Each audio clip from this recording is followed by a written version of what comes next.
Welcome back to a new video on FixBond. I hope you're all doing great. Today, we're going to repair this 1000 watt inverter. It's designed to convert a 12 volts DC input into a 220 volts AC output. This device is relatively new, but the owner accidentally reversed the battery polarity yesterday. Now, it's completely dead. In this video, we'll try to bring it back to life. The customer actually tried to open it at home to see what went wrong. So it's already half opened.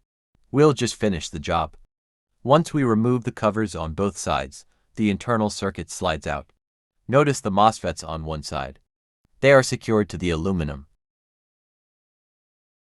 body with screws to act as a heatsink and stay cool during operation. When repairing these types of inverters, the first thing you should check is the DC input fuse. Most of the time, if there's a short circuit or a MOSFET failure, the fuse blows immediately to protect the board. Pro tip: if you find a blown fuse, never replace it and power it up without checking other components first. Doing so could cause even more damage to the circuit. Now, let's use a multimeter to check the MOSFETs on both sides for any shorts. Okay. It seems there are no shorts here. The MOSFETs look good.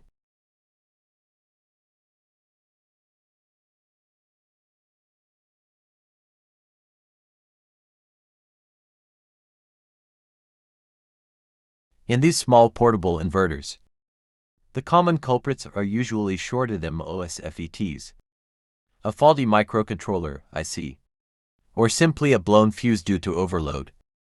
In this case, we haven't found any major component failure. It's very likely just a blown fuse. I've replaced the fuse. Now, I'll provide a 12 volts DC input using my power supply, since I don't have a 12 volts battery handy right now.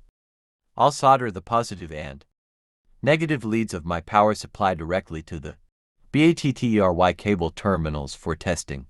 There we go.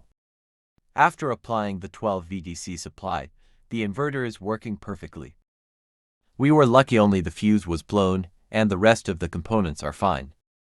You can see the cooling fan is spinning now. Now for the final test. Does it provide the 220 volts AC output we need? Let's check with the multimeter.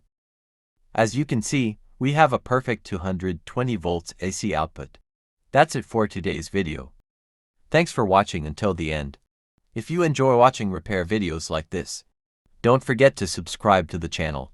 Stay safe, and see you in the next one.